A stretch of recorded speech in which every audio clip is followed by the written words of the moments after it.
welcome everyone to the book launch of Patrick Quinton-Brown's very, very recently published work, Intervention Before Interventionism, a Global Genealogy. I'm delighted to be here. I'm supposed to give you some welcoming remarks, so I will now do so before I introduce the other speakers.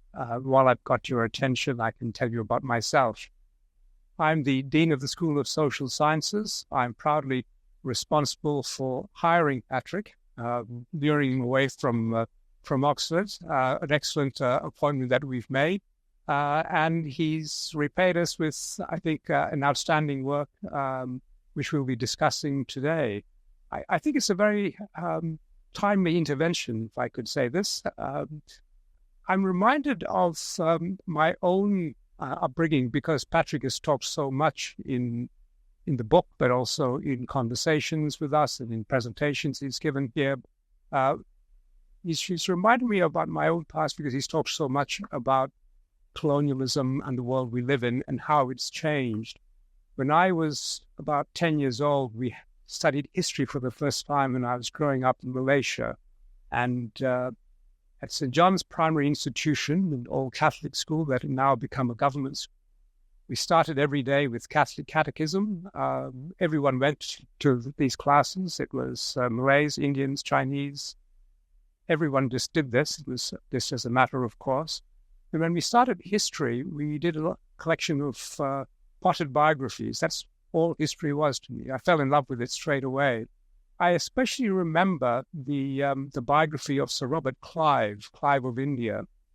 And the story went basically something like this. Robert Clive was a naughty boy who grew up in Shropshire.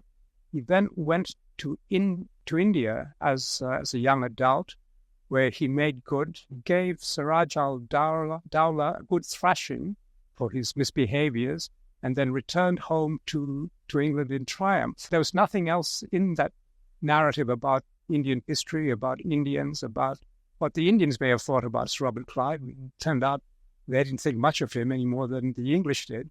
But this was the narrative we were given. The book we read was written by one of our school teachers, Mr. A. Peter, a Eurasian, very nice young, or actually elderly man, dark-skinned, clearly, someone who grew up in Malaysia. And he completely absorbed not only the narrative, but also, I think, in a way, the concepts that were used to instruct us as young Malaysian schoolboys. I don't think you could publish that book now or use that book to teach classes in Malaysia or in any of the formerly colonized countries. I think, the great merit one of the many merits of Patrick's book is that it is a genealogy, and it is an investigation into concepts and presuppositions. It recognizes that the way we think, the way we speak, what we write is infused with ideas that have their own history. When we create words, when we invent words, when we define words, we define them for the moment, not for all time, and these things change. And understanding how they change is going to help us understand something about the world we live in, not just for the purpose of understanding on its own, although that's worthwhile, but also, I think, for the purpose of engaging with that world, because, as has often been noted, we live in a world made of words. All our actions are, in a sense, governed by thought, by the mind, by the words that we have created. But all our institutions, they're just words, but they matter. So I think this particular work is especially interesting in the times that we live in, but maybe it'll be interesting at any time, because it's engaging, I think, something very, very fundamental. We're fortunate today to have not only Patrick, who will speak very shortly about the main theses of the book, but we also have Anthony Anghie, a distinguished scholar from the University of Utah and the National University of Singapore and the law school, Andrew Hurrell, formerly at Oxford and now at Humboldt University, Robbie Shilliam from Johns Hopkins University, and our own colleague, Hoon. They will be speaking in turn, starting with Tony. They'll go in the order that they're seated. But first, let me welcome Patrick to the podium, and looking forward to hearing what you have to say.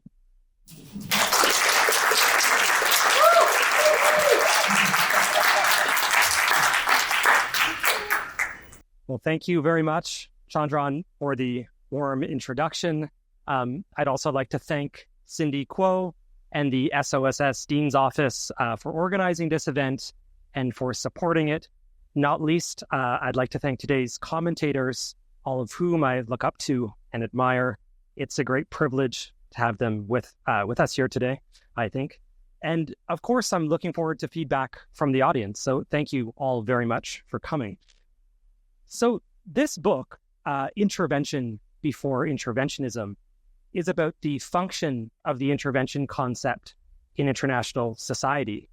It's concerned with the meanings of intervention in the beliefs and practices of statespeople, especially statespeople from the global south. And it's an attempt at mapping out the normative and institutionalized trajectories of those meanings over time. And what prompted it many years ago was really an attempt to escape the shadow of a particular interventionism, a shadow under which I think so many students and scholars of IR, especially of my generation, came to understand the so-called sovereignty intervention debate. In fact, the very first title of this work, then as a doctoral dissertation, was Ideologies of Intervention.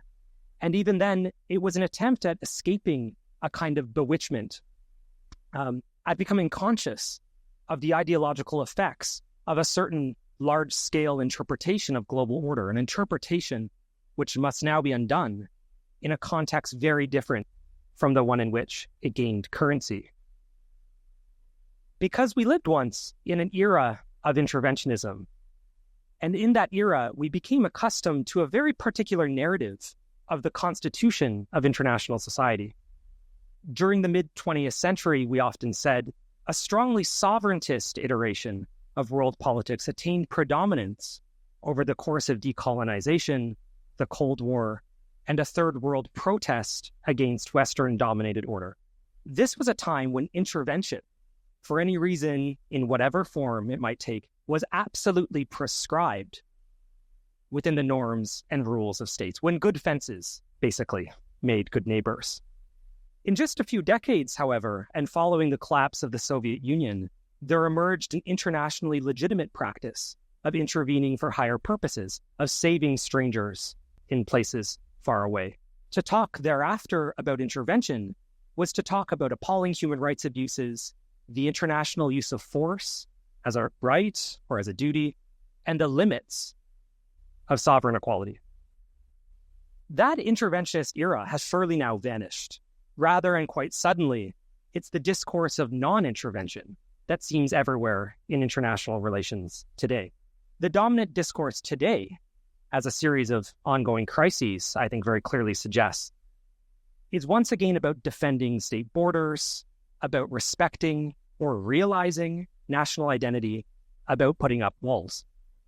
To quote, for instance, the foreign ministers of the BRICS countries in their June 2021 statement on multilateral reform, a more equitable and representative multipolar international system, firmly committed to sovereign equality and non-interference in internal affairs, is taking root in the relative decline of the United States. At the same time, this isn't only a story of emerging powers. It's also a story of Trump, of Brexit, of European sovereignty, and of populist nationalism as a trans-regional phenomenon. How are we to make sense of these sweeping changes in global order? What is the function of intervention and non-intervention in the norms and rules of statespeople? And so the book basically attempts to answer those two questions. And my point is that a genealogy, even a global genealogy of intervention as institutionalized practice, provides the best explanation on offer. For a long time, the dominant way of approaching these issues has been through the lens of cosmopolitan or liberal solidarist duties, including the responsibility to protect. But even if we're to recognize that this approach illuminated an important post-Westphalian debate over the conditionality of state sovereignty, we should also admit that sovereignty as responsibility, at least as we usually know it, is not enough.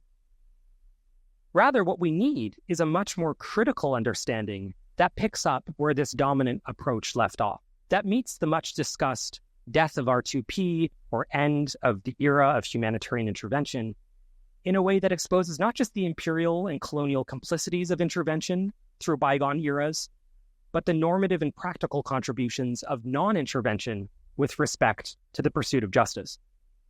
And it should be a story that starts when the formal membership of international society began to encompass the entire globe, I argue, in 1945. Now, why, you might be wondering, a journey back to the mid or late 20th century? Well, I suggest we ought to revisit this period not just because it was one of heightened East-West geopolitical tensions, but because it was also one of South-North encounters around grave injustice, inequality, and cultural difference that has a clear bearing on the present. The period's so-called revolt against the West is not to be understood in the straightforwardly Bullian sense, that is, as a threat to the viability of order, or of order as an essentially European or Western contrivance. Rather, we have to approach the Third World challenge as bound up in processes of contestation and exchange that transformed a much more contingent society of states, that reconstituted, in other words, rather than rejected, global order. Now, classical scholars of the intervention problem, R.J. Vincent and Nicholas Wheeler, for example, have explored mid-20th century global order before. Yet existing writing has often neglected, if not outright forgotten, the debate that at the time was most prominently fostered by smaller states and the post-colonial world, not just whether to intervene, but what is intervention? What does it mean to intervene, according to whom and at what times? A major task then of the book is to theorize fundamentally what Vincent, Wheeler, and others did not, that the definition of intervention is always a very deeply political question, tied to the legitimation of power and wholly unresolved in the practices of states. Furthermore, I suggest that this critique of the inadvertent naturalism of the traditionalist school might also be made of much post-traditionalist literature of the past 20 years. And to take just one example, we might quote from a recent and very important special issue of the Review of International Studies, which in, quote, not wanting to get bogged down in the difficulty of defining the term, stipulated the definition of intervention as coercive interference or the international use of force. What interests me in contrast is precisely reckoning with that difficulty of defining the term. What the book argues is that the contested nature of the concept is unavoidable in an explanation of its international function. And it's only within the scope of such contested meanings and their partial institutional embeddedness, rather than the strictures of cosmopolitan liberal political theory or any posited conception of legitimacy, that accounts of global order should be given. We must therefore be attentive in a way we have not been before to the self-interpretations of statespeople. And as I show, especially the self-interpretations of statespeople from Asia, Africa, and Latin America. To make this argument, I uncover a series of different theories of what it means to intervene and their uptake and displacement in the beliefs of statespeople over time. I suggest that what is meant by intervention, and therefore what's meant by a duty not to intervene, must always be located in the context of historical use. Now, I don't have time to trace all the theories or sub-theories discussed in the book, and hopefully there might be some more time for that during comments and Q&A, but I could synthesize my account by saying that the non-interventionism of the 20th century is best understood in terms of a clash between two broad ways of thinking, or discursive practices, as I call them in the book. On the one hand, there emerged, particularly in the Cold War practice of Western great powers, a dictatorial theory of intervention as coercive or dictatorial interference. This is a theory that relates to the writings of jurists like Lawrence and Oppenheim, and it basically refers to the idea of intervention as the threat or use of force. On the other hand, there emerged an anti-colonial theory of intervention as the outcome of pressure, and specifically pressure at the expense of self-determined futures. This is a theory that draws from Latin American legal traditions, for instance, the writings of the Argentinian diplomat and publicist Carlos Calvo. Yet this second anti-colonial theory of intervention also went further than Calvo. At the Bandung Conference of 1955, for example, the duty never to intervene came to be associated with new international humanitarian duties, particularly duties related to anti-colonialism and anti-racism. From this view, humanitarian solidarity was to be clearly distinguished from humanitarian intervention. Now, the idea of an internationalism that is not an interventionism might seem counterintuitive. But I argue it was not counterintuitive in the beliefs of Asian and African statespeople at the time. Part of the reason had to do with their conception of domestic jurisdiction, a concept that scholars and diplomats later forgot or misconstrued in favor of one based on geography rather than on law. But another part, even more important possibly, had to do with the idea of self-determination understood as a right, as well as a primary human right, which all states had a duty to promote and respect. And so the main argument of the book is that the anti-colonial redescription of intervention, of what it means to intervene, was an astonishing achievement in the Society of States, and yet it is being very deeply misunderstood. It's not, of course, that solidarist internationalism was a matter of universal consensus. Even within the non-aligned movement, for example, there were fierce disagreements about its limits and proper application. Instead, my point is, this encounter of the Bandung theory on the one hand and the Oppenheim-Lawrence theory, if you'd like, on the other, best explains how the function of intervention was changing. It was during and through Cold War decolonization that states overcame a once hegemonic theory of the non-intervention principle, one that weakened the hand of the UN, one that had been intended to preserve sovereign licenses of colonial and racial privilege, and one that had been established in a moment of great power unity that accompanied the end of the Second World War. Major institutional developments of our times, the first UN Declaration on Non-Intervention of 1965, the Friendly Relations Declaration of 1970, the second UN Declaration on Non-Intervention in 1981, the Humanitarian Intervention Proposals of the 90s, even the UN Charter itself, cannot be properly appreciated outside of the politics and vicissitudes of what was known as the Bandung spirit. Likewise, I suggest that the post-Cold War interventionist era was not some clean break with the past.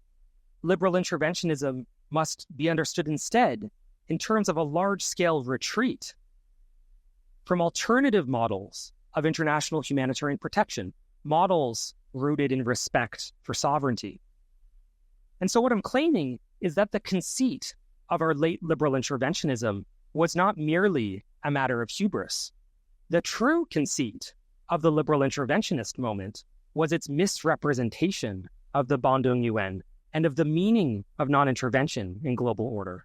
Interventionism was, I submit, premised on a dangerously teleological and untruthful view of international society. By recovering a more critical and global account of societal change, the book is unmasking that post-Cold War moment as one of contestation and redescription. Interventionism was a radical and skillful inversion of our values. Radical in the sense of effacing previous understandings of sovereign equality, which rejected any notion of an international hierarchy of peoples or of races or of civilizations. And as multiple strains of this Bandung theory slipped from view as they came to be replaced, the meaning of the international implementation of responsibility blurred mendaciously into the historically separate activity of suspending state sovereignty. A resurrection, in fact, of the logic of trusteeship against which Southern revolt was originally waged. And so my hope is that a recovery of Southern and non-aligned theories of intervention might enliven us to the possibilities of the concept today. Understanding the changing conditions of what it's meant to intervene might offer some thin ray of hope in these very dark times for global order. Not all of the logics I recover, of course, are worth salvaging. Some are worth remembering precisely because of how very wrong they were. But charting the conflicts involved in their use requires unlearning much of what we thought to be true. The dilemma of our present can no longer be taken for granted as a kind of stark conflict between a crudely sovereigntist order and a cosmopolitan justice.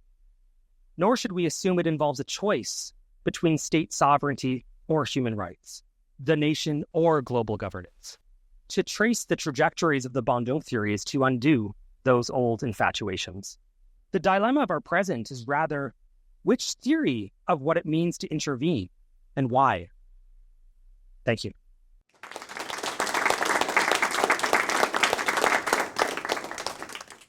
Thank you, Chandran.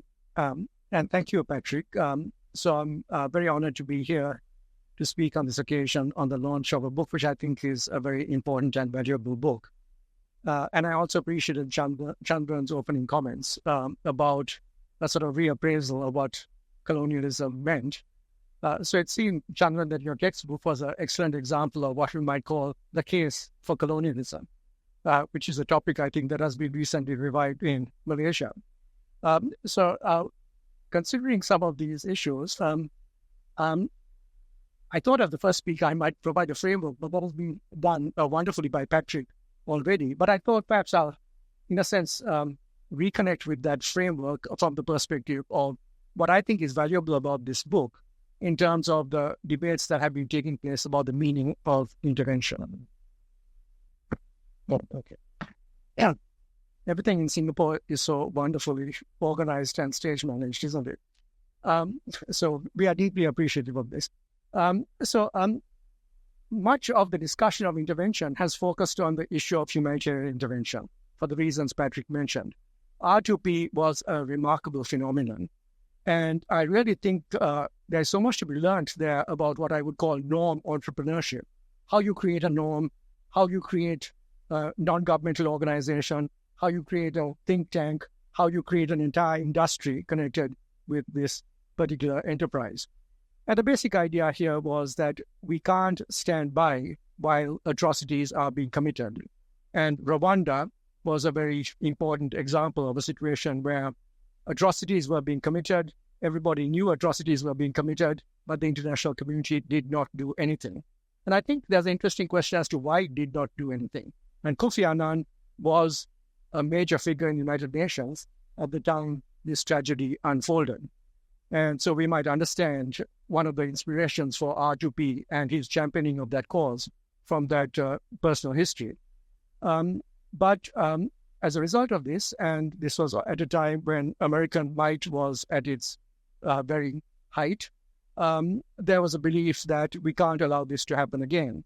And so it was a question of how do we come up with a concept that would enable us to deal with these tragedies and prevent these tragedies, hopefully.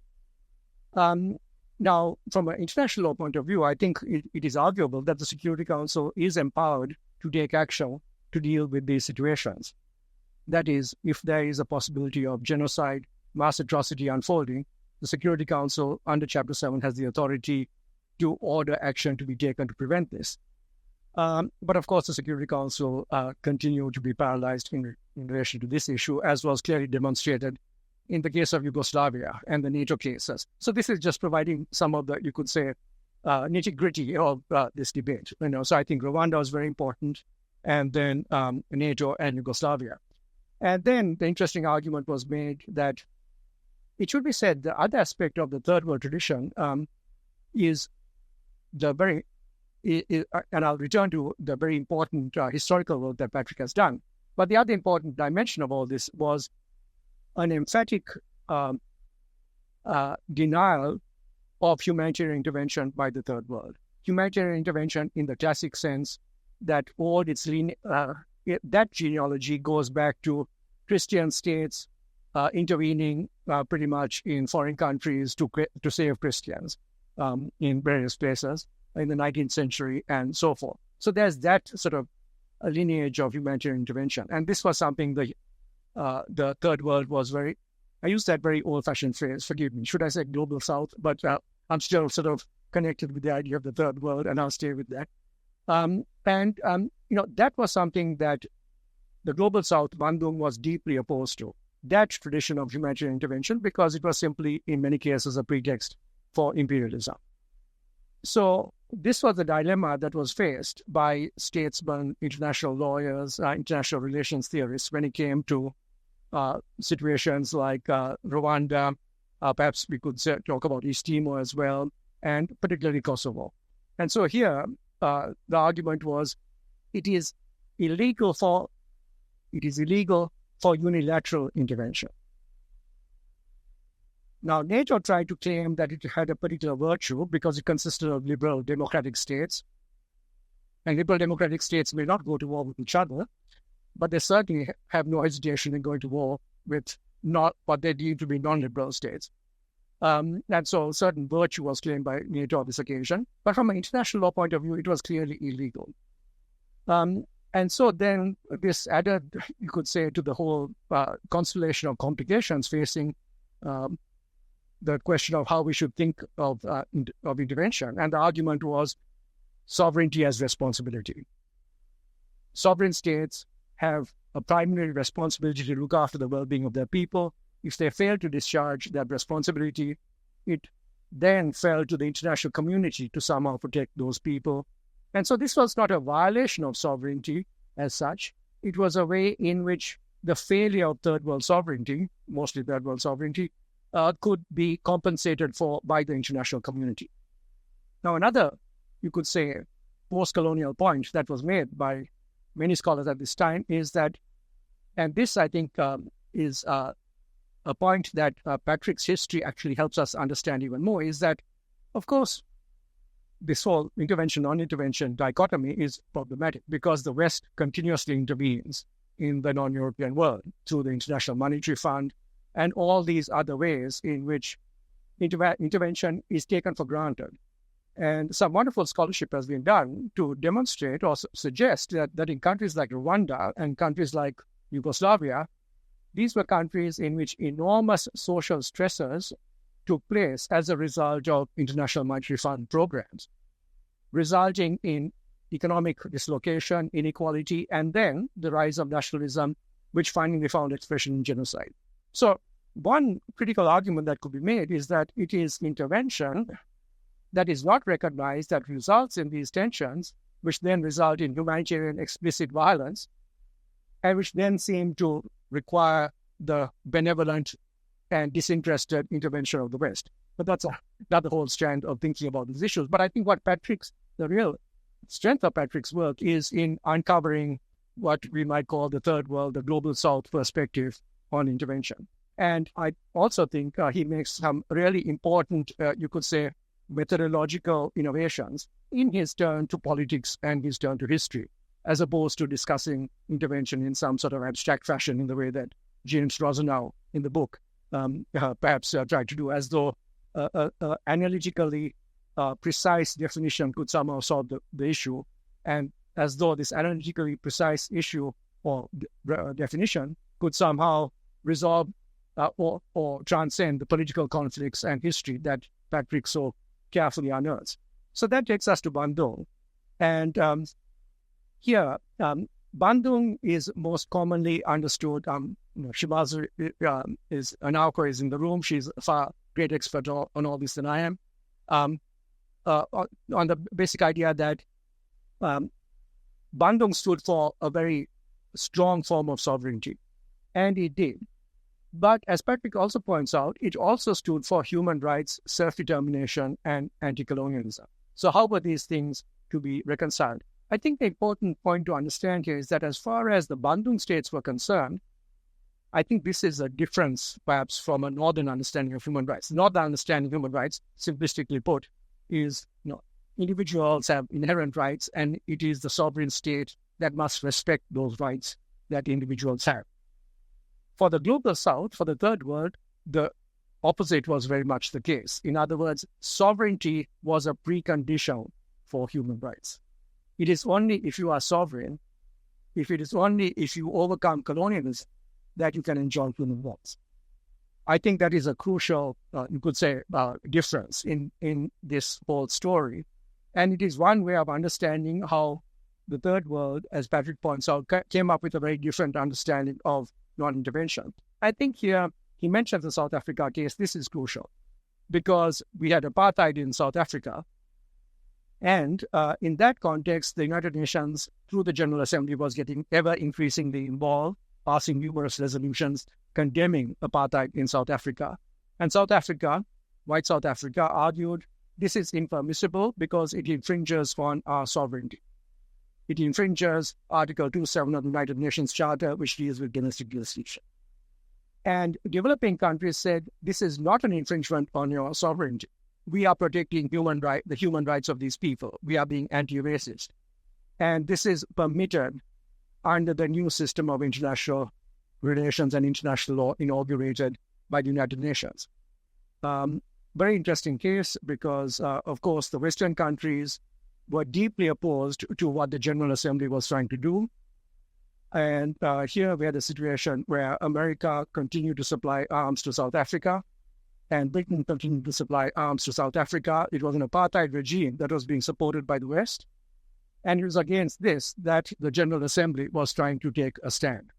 The other interesting thing I noticed about your Patrick's account of Bandung is very interesting because it does remind us that from that moment on, the case of Palestine was taken up by the Bandung states, and the self-determination of the Palestinian people was affirmed as being fundamentally important to international relations. So that continues to be an issue that is somewhat unresolved. There's a recent case in the International Court of Justice, I suppose. Let us see what happens in that regard. So I think this book is really important in pointing out this other dimension of how the third world was never opposed to the idea of international action in protection of human rights. And it was that strand that has got obfuscated in the very simplistic way in which R2P was characterized. In other words, third world for sovereignty and against human rights. But this story that Patrick tells complicates that in a very important ways. I think I'm running out of time. There's so much to be said about this wonderful book, but I only have 10 minutes and I probably have exceeded that already. But let me just make a few comments now about methodology. So I am, by training, I suppose, a member of that inferior class, international law scholars, rather than international relations scholars, because we all know it is really power that matters, not law. And what would demonstrate that more dramatically than what is happening right now. But let me simply say that in these circumstances, what interested me about my occasional glimpses of what was happening in international relations was, what is the fate of post-colonial scholarship in international relations? Because it seemed clear. There's an English school, International Society, Hedley Bull, all the great work that is done in that regard. And then there's the American school, Bob Cohen and others, who have this peculiar belief that somehow science could be applied to human affairs in a manner that leads to predictable outcomes. And that American political science and international studies in that sense, took on a different turn. But it is in this context that a third school seemed to be emerging. And the people I associate with this are Siba Grobogui, whose wonderful book in 1996 on quasi-sovereigns was, I think, groundbreaking. Philip Darby from Australia, Sankaran Krishnan, Branwen Griffith-Jones. And what the basic and simple point they made, and this goes back to what Chandran mentioned at the beginning, was, what about colonialism? What extent has colonialism shaped the very concepts that we use when we look at international relations?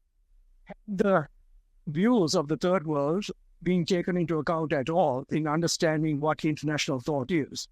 So a much earlier generation had this propensity to present very provincial and Western views as being what the world thought.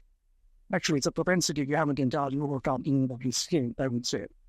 So what I find really important and about Patrick's work is that he tries, in a way, to bring the post-colonial into the story by providing the global South a voice and saying these were the debates that took place, and these are the ways in which those debates actually shaped, thinking about this, and it's been overlooked, and it is being overlooked again. What I also found interesting, though, was there isn't much mention of post-colonialism as a theory, as such. And so this makes me wonder whether now international relations is truly post-colonial in the sense that the insights and the claims and the types of arguments made by post-colonialism has now been absorbed into international relations, where this is now seen as a part of the discipline itself. It is not seen as a separate school as such. So that is a sort of broader question that arises here. And in terms of the importance of this work, I feel it is important because the questions of intervention keep coming up over and over again. How should we think of this contradiction where we are against intervention at precisely the time when the world is more interdependent and interconnected than ever before? That seems to be a fundamental tension. I think it's a great virtue of Patrick's work that his book provides us with important insights into how we might approach those issues. Thank you. Well, it's a tremendous pleasure to be back in Singapore, and many thanks to SMU, to everyone who's helped organize this event. It's really lovely to be here. Let me do three things. Firstly, say just a few sort of personal words, then talk a little bit about the historical side, and then come and flesh out a little bit, maybe a little bit more on the present relevance of Patrick's work for our discussions about intervention. So firstly, just a few sort of personal words. I stand here as the supervisor of the doctoral thesis from which this book came, and as everybody knows, this is always a long and sometimes quite complex process of supervising a thesis. It's obviously hugely satisfying for me to see the book, but also to be able to take pleasure with Patrick that his work has developed so well and has emerged, as this book that really has, I think, big things to say. The former Archbishop of Canterbury, Rowan Williams, stresses that thinking is really difficult and hard. And in Patrick's work, there's lots of really impressive historical work, archival work, the nitty-gritty of research. But there's also a lot of thinking. In the acknowledgements, which are very nicely there, acknowledging me, he thanks me for extremely valuable criticisms.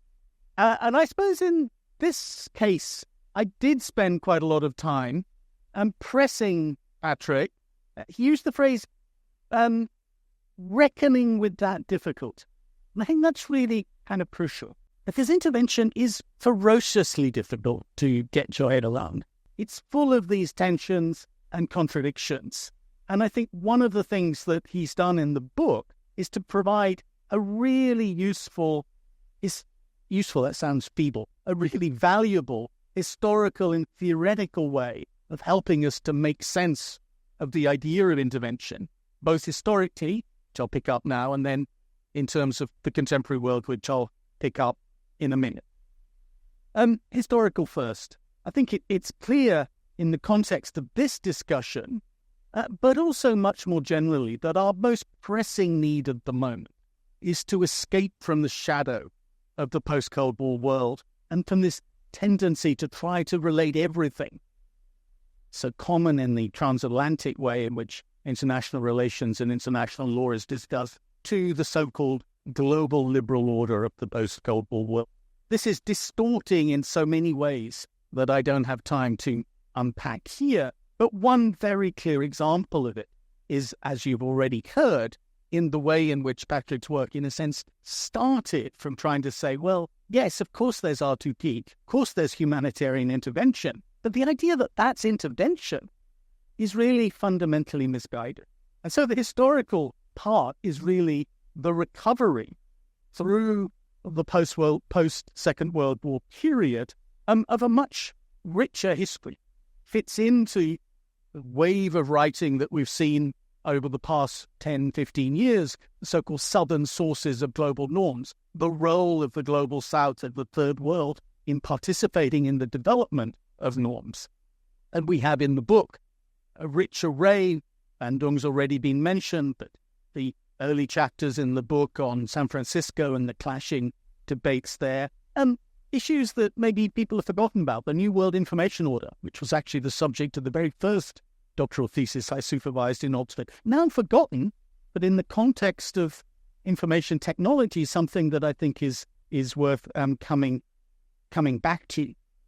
So yes, it's about recovering the voices of the South, recovering those that are excluded, but it's also the subtitle, I think we might call it, a global genealogy, trying to say that we don't get at these from just thinking, well, here's a dominant Western view, and let's just recover third worldist views, sometimes quite essentialized third worldist views. It's really about trying to understand how these views came together in a series of debates. Just come from another Princeton conference, not the one mentioned in the book in 1967, but another one just now in Princeton on the subject of the Global South.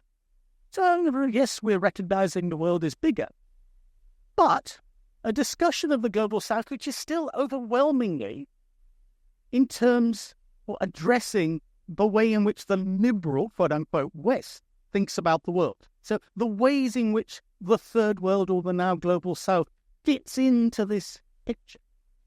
But of course, what Patrick's book does through going through this period of the post-Second World War period is to show that it's not just a kind of fixed, closed picture of the world into which there are these forces that want to challenge. It is that, of course, but it is actually a very extensive debate, sometimes a debate inside the West and inside the third world about what intervention could and should be about.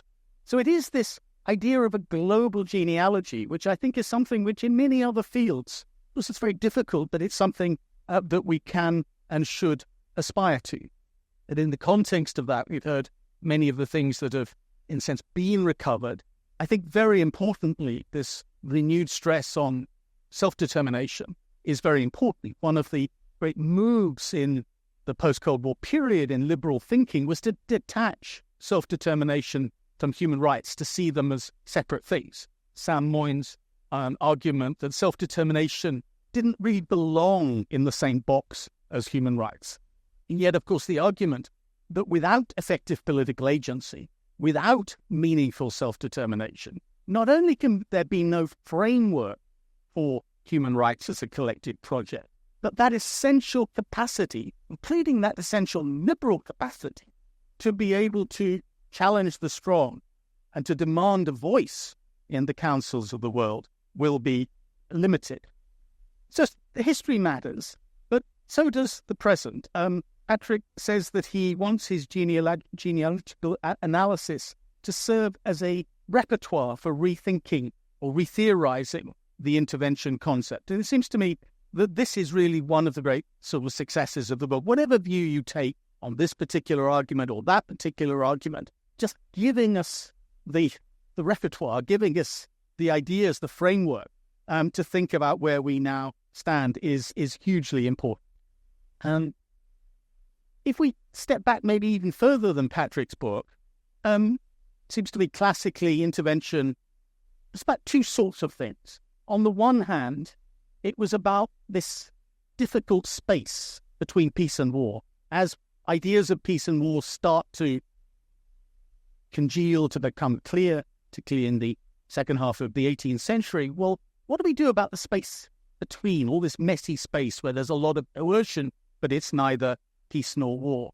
And on the other hand, what do we do about how do we distinguish all of the increasing interdependencies, exchanges, interferences between different societies to decide which of those are kind of normal, acceptable, and which of those are politically problematic in different ways.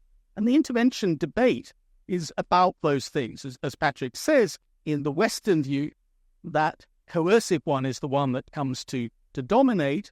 There's a great resistance to incorporating third world demands, so all of the or many other forms of interference should be seen as politically problematic and subject to political, normative, and legal regulations. But we're still here. And indeed, the revival of geopolitical rivalries, of tensions coinciding with ever greater systemic integration along many, many dimensions means that we still have to face both those things. And Patrick sort of tends at the end to say we might need to leave behind the kind of Oppenheimian, the coercive one.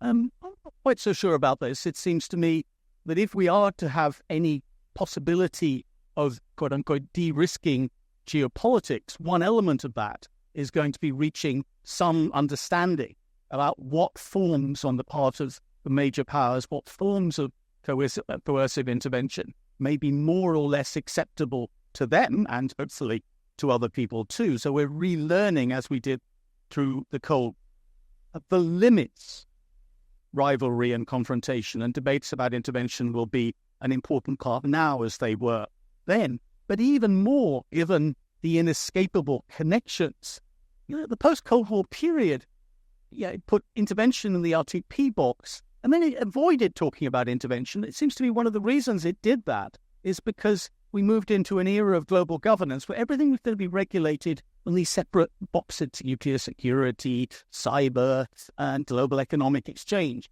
And they would be regulated in very technical terms in their separate boxes, and we didn't really need to think about sort of overarching or linking concepts. Whereas it seems to me in the polarized world, polarized internationally, polarized domestically, we precisely do need to have a general debate about what forms of border crossing, what forms of intervention, what forms of interference are politically problematic, for whom and in what ways.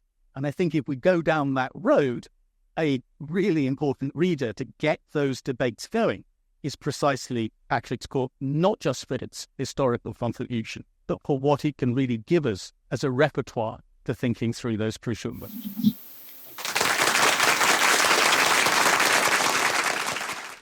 Well, thanks for having me here, everybody. Is this on? It's not on. Is it on? Is it on? It is on. Thanks, Cindy, for giving us so many maps. I didn't know what to do with them. And Patrick, you made my life sound much more glamorous. Do you know why? Because I was at that 2013 workshop on intervention, which and you talked about it just now, even and in the book, and it really wasn't that exciting. And the coffee was terrible. And I went home and I got up the next day and I went again. But anyway, it was so glamorous. You made it sound like we were like superstars. So anyway, thanks for that. But in that workshop, the thing I could never figure out was why they were talking about intervention instead of imperialism. And your book made me understand why, right? Firstly, that they had reduced intervention to this coercive interference. And secondly, in doing so, they didn't need to actually talk about imperialism. So I have a few things I'd want to run through in the spirit of Andy's supervision. I'll ask you some questions so that we can engender debate, because it's a really worthy book for engendering debate. And I've got three things. One is the departure points you use. The next one is genealogy, the gift that keeps giving. And then the third one is the way you end up with a new discursive context, right? So the first one, there's a bit in the last chapter when you're talking about R2P, and then you invoke this meeting in 2005. The Secretary General of the Non-Aligned Movement at the time, Malaysian Prime Minister Abdullah Ahmed Badawi, and here's what he says that you cite. I should like to say that it's equally a crime. Actually, let me begin here. He says, a growing consensus to accept the justifiability of the use of force to protect civilian populations from crimes against humanity, such as genocide and ethnic cleansing.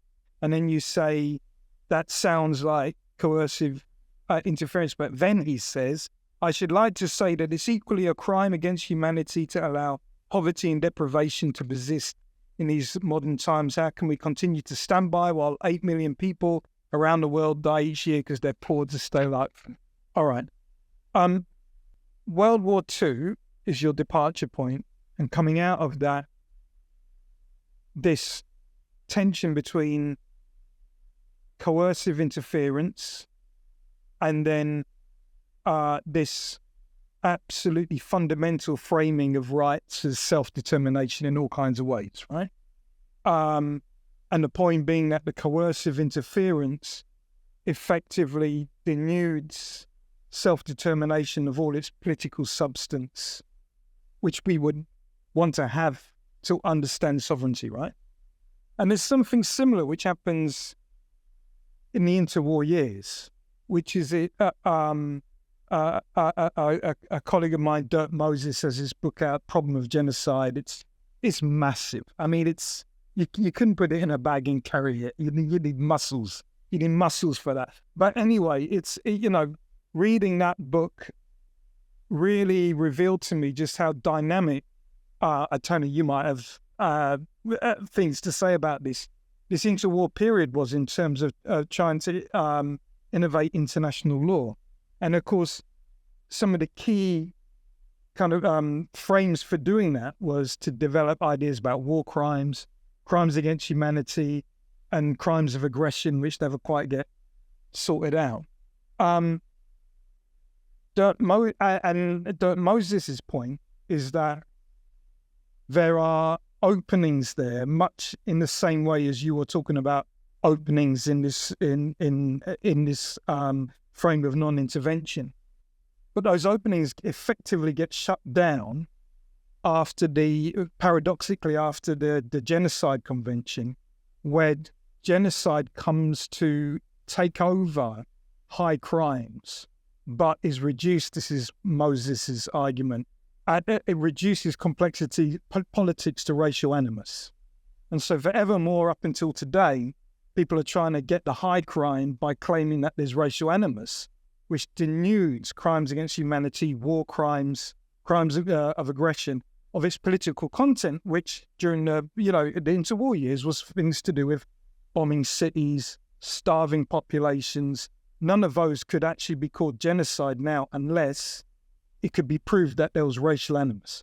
So there's something happening in the interwar period around war, which is analogical to what's happening when you start after World War II around self-determination and decolonization. And as Badawi intonates, those two, in your words, discursive universes might not be actually chronologically separated, but might be still entwined, right? I'll come back to that at the end. So that's one point, which is not to kind of pick you up on anything, but simply to say departure points are always necessary and departure points always cut, right? So, what's cut, what's not, I'd love to hear what you think about that. The second one is genealogy. And you don't go full down the Foucault rabbit hole. You kind of do your nice Oxford thing. You're kind of somewhere in the middle, which is cool. But even your respectable genealogy, has to posit some sense of fracture, right? Has to posit some sense of contradiction or contention. and it needs to make the present unusual, right? It needs to complicate the present, right? And you do that really wonderfully. Now, in the more kind of Foucauldian way of doing this, it's to say that there is no such thing as a linear history. There's no such thing as a chronology that, evolves and the teleology becomes more clearer every day. That this is all about cuts, right? Contradictions, contentions, and then a making of the past from the point of view of the present to naturalize certain power relations. And for you, it's this coercive interference. All right. Then, of course, the problem that everybody has when they use genealogy is that you have to then do a historical narrative, right? And the historical narrative, it's so easy to make that the thing that you don't want it to be, right? I.e. a nice evolving history, right? So you've got Latin America personality, that seems to be the big kind of, legal container there, which then becomes Bandung and anti-colonial theory, self-determination, and then with the NIEO and the NWIO becomes emancipatory intervention, and there's much more of the kind of economic and social elements in it. I wonder if it's so evolutionary. Now, you've shown that amongst statespeople, and especially in the more higher realms, UN and all that, that of course there is this recording of these, of these old innovations back from the 1930s, even in Latin America, and that's empirically the case, right? And we were talking yesterday. Where were we? Maxwell Food Center. And we were talking about this, and I wondered if this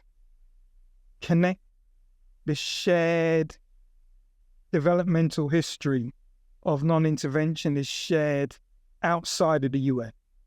And I wonder if it's a bit more sharper outside there. I wonder if that's the case with various kind of movements and social movements, whether they share this kind of universe. And I wonder if actually the kind of genealogy thing is as important in those places insofar as some of the issues which redound in some places don't redound in other places, right? And moving on from that, you get to this point of the new discursive context at the end where you actually do this genealogical move really, really well, and you show that there are fractures, even when it seems like some of the discourse in the UN from the global south ends up conceding and taking the Western point of view. But you demonstrate nonetheless that there is some tension there, and there is something which is not lost, and there are subtle but important differences in the way in which R2P is being portrayed and fought over. One thing which Tony brought up, which doesn't get paused on in the book because it's not really the thing you're doing, but it's the way in which apartheid becomes formally post-apartheid, and the way in which the struggles for self-determination in the UN are so bound up in various ways with apartheid that after the formal end of apartheid, the ethos of self-determination seems to get not emptied, but it doesn't have its foundation anymore. Now, of course, the counter to that is that the other thing which is bound up in it, at least from the 60s and 70s onwards, is Palestine, right? And of course that is where we are today, right? But nonetheless, there is some interesting shift that's going on there. I wonder if self-determination, is it possible to have this global south move that you're talking about when the ethos of self-determination, it doesn't seem to have a foundation, except possibly with Palestine. But then I wonder how many of the states which at least formally sign up to Palestine actually substantively mean it, right? So page 229, you talk about Libya and this really crucial moment where, as you say, R2P gets NATOized,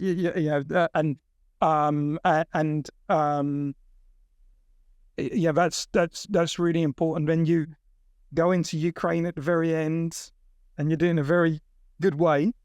And you talk about Martin Kimani from Kenya, the ambassador to Kenya in 22 when they were doing that first vote in the General Assembly on Ukraine and Russia's aggression.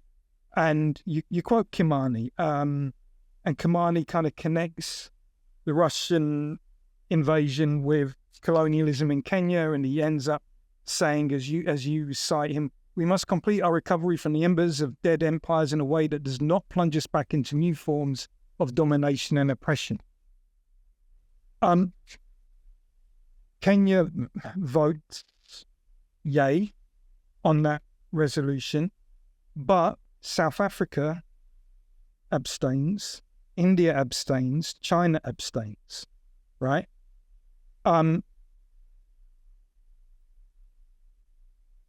So there is a contention within the global south, right, over something, over the question of self-determination and intervention, right?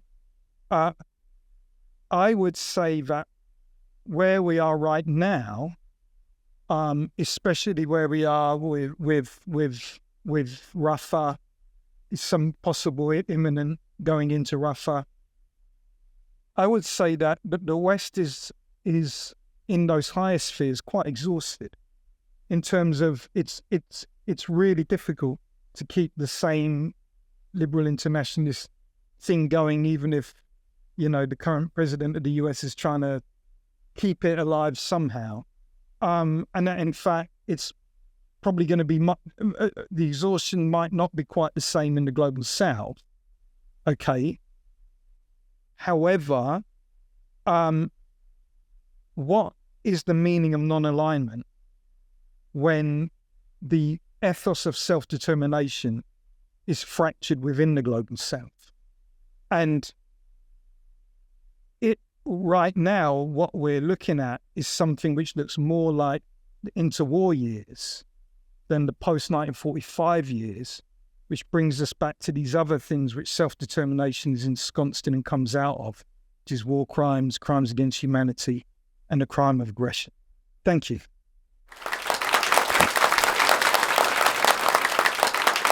So good afternoon, distinguished guests, colleagues, and students. I am indeed very honored to be on this panel to celebrate the launch of Dr. Patrick Quinton-Brown's book, Intervention Before Interventionism. I congratulate him on this very impressive accomplishment. Now, this global genealogy of intervention is a careful, detailed study of thousands of pages of archival records, including UN meeting records, reports, declarations, resolutions, drafts, many drafts of resolutions, amendments, and documents related to other meetings, the most important, the 1955 landmark Asian African Conference in Bandung, as well as several other international events. So that's the archival part of it. But there's a lot of thinking that goes into this book as well. Its arguments critically engage a wide range of literature to challenge the conventional way of thinking and writing about intervention. And the scholarship is outstanding, and its conclusions are bold and yet subtle. I'm not an IR specialist, so my comments should be received with a caveat in mind. As a political philosopher, I have explored topics to do with international relations and global order, and therefore I have read a fair amount of IR literature. But still in a very general audience type of way. So against this background, I find Patrick's critical genealogy really fascinating and thought-provoking. It's not easy to read, but I assure you that the effort you put into reading it is very worthwhile. it does not surprise me that the term has been used to mean different things at the UN and other international meetings of politicians and diplomats, and in the resulting resolutions and declarations from those meetings. Many of us are, of course, familiar with this phenomena of contested meanings in philosophical and political discourses. But I have been jolted out of my complacency by the intricate weaving of the documented evidence to challenge the prevailing narrative of the international sovereignty intervention debate, the ideological work performed by those narratives in politics, and the meaning of intervention as a globally institutionalized vocabulary. I'm especially kind of rather shocked since my own work, I consider myself one of those people who try to challenge the liberal ideology and hegemony of the West, and yet I find that I have fallen victim to the entire liberal ideology of intervention without ever questioning it. So that was really, really made me wake up. So the book really provides a very convincing testimony to the agency of the third world states, what we nowadays call the Global South. That, of course, interests me since I'm a citizen of one of these states. So this agency in the ongoing contestation constitution of the global order, I think is very important to keep in mind. And of course, it gives us some hope that perhaps things could change. We could break through the old hegemonic way of thinking and doing things in the international arena, right? So perhaps the Global South need to work harder and work together to change things. Now, what I've learned about the third world challenge to the post-World War II hierarchical international order in redescribing the problem of intervention to fight against colonialism and racism have certainly increased my respect for politicians and diplomats from these third world states. I can't say that I have a lot of respect for some of them in the past, so now it's a bit better, right? I do think a bit better of them. Going by the number of former colonies that became members of the United Nations after World War II, third world non-interventionism committed to sovereignty rooted in self-determination could be considered a success during the period from 1950s to the early 1980s. However, insofar as the anti-colonial conception of intervention does not only refer to the use of threats of force, but rather to the effect on the state's personality and future through pressures that could take many forms, including economic and ideological means, the failures of the Declaration of the New International Economic Order and the Declaration on the New World Information and Communicative Order suggests that the anti-colonial norm of non-intervention, even when it was a categorical right with no strings attached, had limited effect when it comes to mitigating global injustices and reducing the domination wielded by the Western powers over weaker states. Being recognized as a sovereign nation state with the right to non-intervention is no guarantee, or in fact provides little protection, against the state not being truly in charge of its destiny, and it seldom really directs its own economy and politics. By recovering the anti-colonial discursive practice that harnessed non-intervention for emancipatory purposes, the book demonstrates that this non-interventionism is not about providing a shield for states' infringements of human rights and mistreatments of their populations. On the contrary, third world non-interventionism embraces international responsibility and the prevention of large-scale human suffering, including through force necessary. It is important to counter absolute sovereigntism and not confuse it with third world non-interventionism. During the anti-colonial era, third world states people considered self-determination the most important of human rights in their struggles against the colonial powers. So non-interventionism and sovereignty did not preclude, but indeed it went hand in hand with the promotion of human rights as an international responsibility, rather than a matter that fell under the domestic jurisdictions of states. As colonies have become sovereign states, their governments are also held accountable by the international community for the infringements of the human rights of the citizens. Now, how does this international responsibility for the promotion of human rights relate to the human rights debate of the 1990s, which also involved politicians and diplomats from third world countries? Not to hide this, right? We all know, right? The diplomats and politicians in this country certainly were very involved in that debate. Now, while the 1993 Bangkok Declaration, adopted by the ministers and representatives of Asian states, reaffirms their commitment to the principles contained in the UDHR, the Universal Declaration of Human Rights, they also qualify the commitment in ways that actually raise questions about whether the abuse of human rights and the abuse of which human rights could provide the basis for international actions. Among the qualifications listed in the declaration are those that, quote, underline the essential need to provide favorable conditions for the effective enjoyment of human rights, discourage any attempt to use human rights as a condition for extending development assistance, recognize that states have the primary responsibility for the promotion and protection of human rights, and reaffirm the interdependence and indivisibility of economic, social, cultural, civil, and political rights.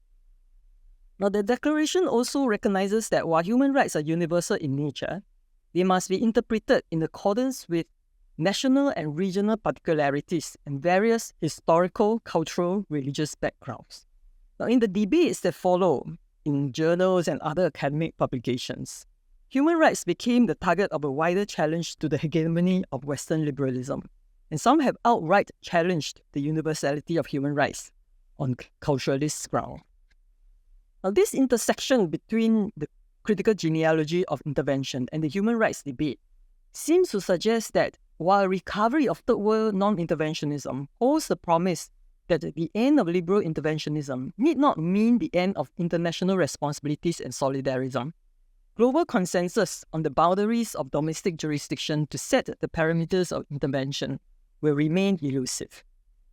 Now, the analysis in the book is meticulous in the scrutiny of a wealth of details in the UN politics of reconstituting the institutionalized vocabulary of intervention. It is self-conscious in avoiding oversimplification of a complex reality. Now, to quote Dr. Quinton-Brown's own words, quote, to explicate intervention in discursive practice is not to show that as relatively stable arrangements of beliefs and actions, practices somehow pushed states into zombie-like compliance. To uncover the shifting contents of intervention as merely hypocritical, nor to isolate some confined formulation as a harbinger of the good, unquote. What the critical genealogy aims to achieve is to restore a focus on the meanings that shape international action. At the risk of pushing him into the very oversimplifications he wishes to avoid, I nevertheless want to ask for more clarity on the degree to which the meanings of institutionalized vocabulary can actually shape international actions. While I have learned much from the book, I am still unsure whether states engaged in rhetorical redescriptions only, or at least more often, to justify political actions that they are already committed to instead of complying with norms that under other descriptions would not permit their actions, or when they do so to delegitimize certain actions, as in the case of third world non-interventionism. To what extent does the institutional uptake of the rhetorical redescription signifies effective constraints on the actions of former colonial powers and new imperial powers that undermine other states' self-determination? So in conclusion, let me reiterate my admiration for this excellent book. And Patrick, congratulations again on this wonderful book. So we're running a little bit over time, but we started late, so we'll continue a little bit beyond the scheduled time. But I'll also truncate my remarks a little bit so that Patrick has more time to respond. I'm not going to offer a systematic critique. I'm just going to raise a few questions. The first one is, if words have a genealogy, how do we use them in politics and in moral conversation? Is all discussion going to be now just subject to endless critique of the fundamental meanings of words? How much are we going to spend our time talking about the complexities and the histories of the words? And to what extent do we have to just say, well, look, okay, let's just get on with it. We know words have a shady history. Let's acknowledge it and move on. Is that a suitable response to this? Great book, Patrick, but we're moving on. Okay. And another possibility is to say, well, okay, maybe it just doesn't matter how we use words. We're always going to be stuck in a situation in which, the words have meanings that are contested. a thinker like Thomas Hobbes thought he was going to settle things by getting the words right, because he realized the world was made with words. So what you need was to get the words right. But of course, for this, you needed authority to determine what was the correct meaning. Otherwise, you really couldn't move on. Well, that seems very unlikely, even in a domestic context, let alone in an international order. So where do we go from here? These are really easy questions. So I'll get some hard ones later. Another question I had is that what do you make of Singapore in this? Given that a lot of the book is really about the impact of colonialism, of an imperial history of the world. Our students here quite often refer without pause to our former colonial masters. It's just a term that trips off the tongue for some reason in Singapore. At the same time, Singapore's got institutions that have really embraced the colonial history. I mean, if you look around, everything's called Raffles, right? So it's not repudiated it, but at the same time, there is also critique. It's been a part of this. I wonder if you have any thoughts about this. Another one is, how much do the voices that are speaking out against the West and its leaders also speak for the people that they claim to represent? Does this matter? I mean, again, what's sauce for the goose is sauce for the gander. There are a lot of politicians in what Tony calls the third world who are making very, very powerful arguments against leaders in the West, against Western liberalism. What do we think of their motives? And is this going to affect the kind of analysis you offer? Finally, I think, maybe penultimately, I wonder what you think of the fact that immigrants from former colonized countries have now, made their way into the West. If you look at the UK, the leaders of Scotland, Ireland, and England have all been, descendants or themselves immigrants to the United Kingdom from different parts of Asia. How does this affect the discourse? You do mention race a few times in your book, but not something that you've dealt with in super depth. But you can't say everything. But how does this affect the analysis? And finally, I want to just make the point that, in a way, what you're talking about is, in part, the rhetoric of international relations. This is the key thing that's driving a lot of policy. It's not just that it's rationality that's behind all the decisions that are taken, but the rhetoric in international relations is addressing not just the international audience, it's also addressing a domestic audience. That's true whether you're in the United States or the United Kingdom or Singapore or Malaysia. What politicians or leaders say is not always intended for the people they're addressing directly, because others are listening and they're very aware of that. How does this, shape your analysis? These are all the questions that I have for the moment, but you have only about 10 minutes. Okay? But after that, there'll be Q&A and an opportunity to consider these more fully. Okay? Please, Patrick, the floor is yours. Thank you again, Chandran. My God, I don't know where to begin. First, thank you to all the commentators for all those comments. Some of them, a good number of them, in fact, mean a lot more to me than I can say. So thank you so much for those. I guess we could just do this kind of chronologically. I made a lot of notes. I won't be able to reply to everything, of course, not least in 10 minutes. But let me try. I guess starting with Tony. There are a few things that Tony had said that stood out for me. One of them, this emphasis on norm entrepreneurship, which is an issue in international relations to which I think the book speaks a great amount. Not directly, of course. I'm not so interested in the book in norms, more interested in discourses, although these things are related.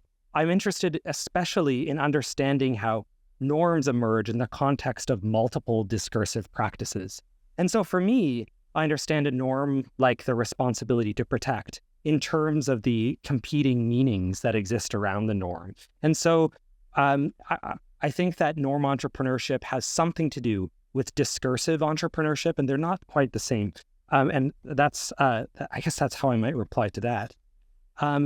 About the South Africa debates and Article 2.7 of the Charter on domestic jurisdiction, I just wanted to say that sounds exactly right. I think that is the case that probably drives the book most of all. If there is a case that unites the Global South through the 60s and beyond, it's of course, and the 50s and beforehand, in fact, given when the case of the treatment of Indians in apartheid South Africa first comes up in the UN and the debate is introduced, that seems to be a very important case. I would just say on that the key thing to note for the genealogy and its contribution to making sense of that debate is this idea of dynamic domestic jurisdiction.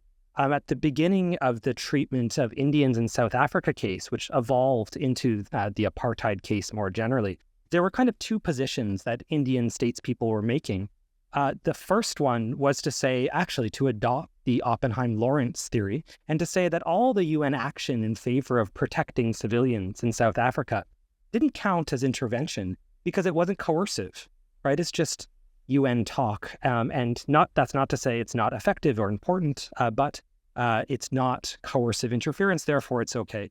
The more important one, and the one that was really taken up at Bandung, was this other one about the dynamic nature of domestic jurisdiction. Not just that the UN is taking international actions that aren't coercive, but rather actions that had to do with a jurisdiction that was shared.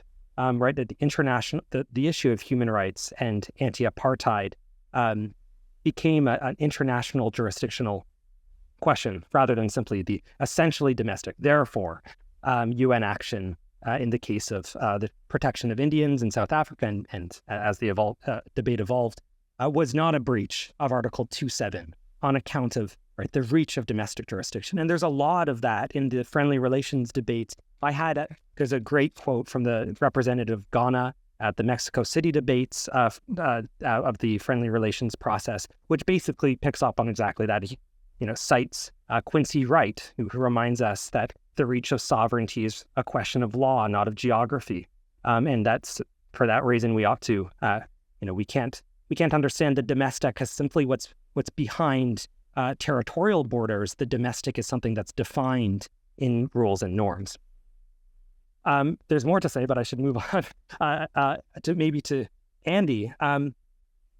Where to start here? I would just say, Andy, we in the third year politics course we teach here at SMU, everyone reads Mark Elaine, and so they're quite familiar with the NWICO, and it does seem to be returning. In fact, as I say in the conclusion, I feel as if there is a new front for the debate on intervention, I think it must be digital and must have something to do with digital sovereignty or digital intervention, the place of the principle of non-intervention in cyberspace. And that to me is, it relates fundamentally to the NWICO. And I'm not, of course, the only one saying this. Other scholars increasingly are too.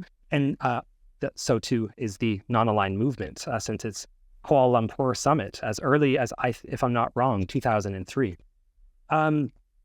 Yes, about leaving behind Oppenheim, and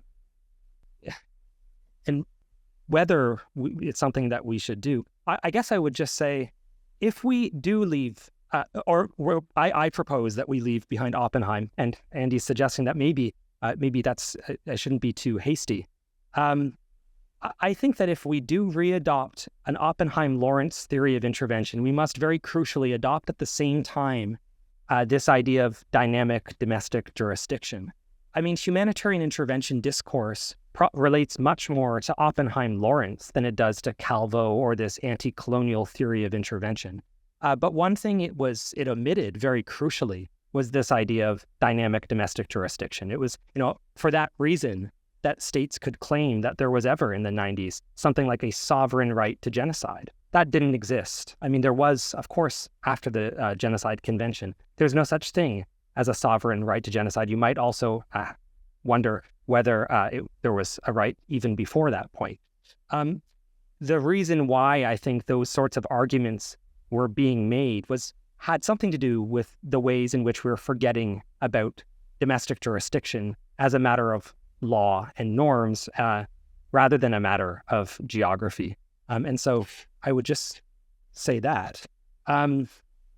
As for Robbie and the 2013 special issue, yes, I mentioned it quite a bit. I mean, a lot of the thinking was glamorous, so I don't know what maybe it might not have been very exciting a workshop, but I definitely think that it's very useful as a foil, and at least for the argument that I make. I mean, I probably would not have come to those conclusions if not for the 2013 special issue and the contributions of people like you and John McMillan and also Eddie Keane. Yes, what to say? Non-aligned acceptance of sovereignty as responsibility in 2005, reflected in comments being made by the Secretary General, in fact, at that time of the movement. I think that remains the case. I think that sovereignty as responsibility was always accepted by the non-aligned movement, just very crucially in terms of the Bandung principles. And so, although the Bandung theory kind of fell off the map by the time we get into the post-Cold War period, I do think that the memory of Bandung stayed. And so it probably has something to do with the, with Naoko Shimazu in the audience, I wonder about the nostalgia of the Bandung moment, but also the kind of political opportunism involved. There's, I think, on account of those sorts of things, the possibility of recovering a Bandung theory, even if what was only remembered were the Bandung principles, as separate from the Bandung theory of intervention. About Kukathas and Foucault, I think I have some citations. James Tully, Quentin Skinner. There is a Foucault citation, I think, at least one. But I had a more Foucauldian moment earlier on, and I think, and of course, the Foucauldian phrase that knowledge is for cutting is something that I've never forgotten. And I did, go through, there was quite a bit of that, as Andy might remember, in the doctoral process. I think if there was a cut, one very kind of clear departure from the past, it would have been Kofi Annan's move, which is a move that I didn't have a chance to discuss much in the 15 minutes that I delivered, but which is mapped out in the final chapter of the book. And this move involves not just picking up Oppenheim-Lauris, although a lot of people think that's what was happening because humanitarian intervention was gaining in such popularity at that time. The move was instead to define intervention as broadly as possible, so broad, in fact, to include forms of international action that respected sovereignty. And so it's at that point that we start to talk about peacekeeping in terms of intervention, when, of course, this wouldn't make much sense and didn't make sense in the Suez Crisis, for example, which was remembered as an anti-colonial legacy, and in terms of protecting the sovereignty and respecting the sovereignty of those states who invited international action. So if there's a cut, it's that one. It's that moving so far from technical meanings that we adopt a very ordinary meaning of intervention as international involvement. And that, I think that's what also explains why states could buy into R2P, because states on the whole from North and South would not have bought into R2P if its interventionism was understood as the contravention of sovereignty.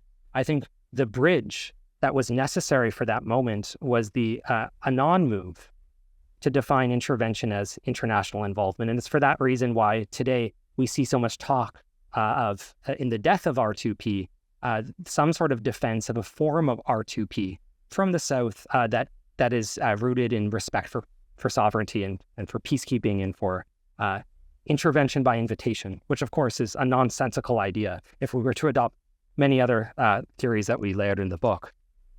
I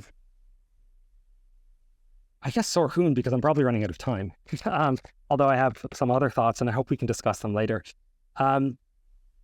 First, I just wanted to say, Sor Hoon, you use the language of kind of seeing a new light or waking up to this ideological move that I think that in that sense we were in the same boat, I think, at one point. I was fully captured. And like I said, so much of this project is about kind of escaping that shadow and stepping out of the boundaries of the ideological. So in other words, I'm really happy to hear that the book is functioning in that respect. That's one of the goals of the genealogy, is to be effective in that way. And here I would, I guess, quote Foucault, that genealogy should be effective. It should create the sort of effect that art creates, that is a kind of emotional move that you might be describing. And not only emotional, of course, but partly that. This question of whether rhetorical redescription really matters. I guess here I would just cite that I'm very interested in, Quentin Skinner's work on legitimation processes of political action. And so these aren't just words. Also, since they're involved in processes of legitimation, they are quite important. It doesn't mean, though, that by simply speaking, we can stop any form of international action. It's about constraint. And I think that's usually how these legitimation processes are understood, in terms of constraint rather than in terms of kind of full stop action. So it means that the sort of political action that interests me and the import of all these ideas is important, but also limited. It won't solve all our problems. And I don't deny that, while this is not a work of mere rhetoric, the political languages is not the entire picture of political problems. There's more. And then from Chandran offered a few different questions, which I've tried to rapidly come up with some answers. If the first one he asked is, if words have a genealogy, how much time should we spend reflecting on these meanings? And do we fall into the trap of spending all our time reflecting on meanings, and where will that leave us? I guess I would just reply there that it depends on which words. Different words being institutionalized to different degrees. And I'd wager that intervention is one of those words that is very important. Next to sovereignty, it's probably the most important phrase or word in the international relations lexicon, and also international legal and moral. And so not every word, but different words to different institutionalized degrees. And it sounds exactly right to say, as Hobbes did, that what matters is getting the words right in creating order. It's a Hobbesian concern. I guess it's also a Confucian concern, and I think of what Hoon might have to say about that. I guess I'd just say that part of it is about the authority to order the words, to define the content of the words, but also what interests me is the authority that comes out from the ordering. So in other words, the puzzle isn't so much, who has the authority to put meanings to specific words, but which meanings provide authority for which different actors. That strikes me as most important. Where to make sense of Singapore in all of this? I mean, there are many different ways of answering that question. The one that strikes me immediately is that Singapore was, of course, located in the debates and played a very important role in debates having to do with the meaning of the anti-colonial theory of intervention, and in particular in moderating that theory. There were different wings of the non-aligned movement, and if you'd like, you could imagine Singapore playing a role in debating one of those sides against the other. The last question about immigration and race, how does it affect our analysis? I think it has something to do with this, and this, of course, was not resolved by the Bandung theory or resolved in international society, but the question, what is a people? Right? Self-determination as a right of peoples, but what is a people? It's there that I guess I would locate those concepts. I'd also think about the difference between minorities and people, and this is something Tony would know much better than I would, but it's, international law there have been attempts in international law to kind of grapple with this question and to regulate it. And one of the attempts has involved this distinction between minorities, which of course still have rights, and peoples. That's one thought that comes to mind. And how it might play out in the genealogy would be in a case like West Papua or West Irian, of course, very central to Bandung, and something Tony's written about on third world sovereignty. Is it all rhetoric? It's much more than rhetoric. I think we couldn't. It's not mere rhetoric. To deny the relevance of rhetoric in redescribing institutionalized practices would be, in my understanding, to deny the relevance of global order. And I don't think anyone would make that sort of argument. These words matter because they're words that order the global, and that's extremely important. That's my attempt. Thank you.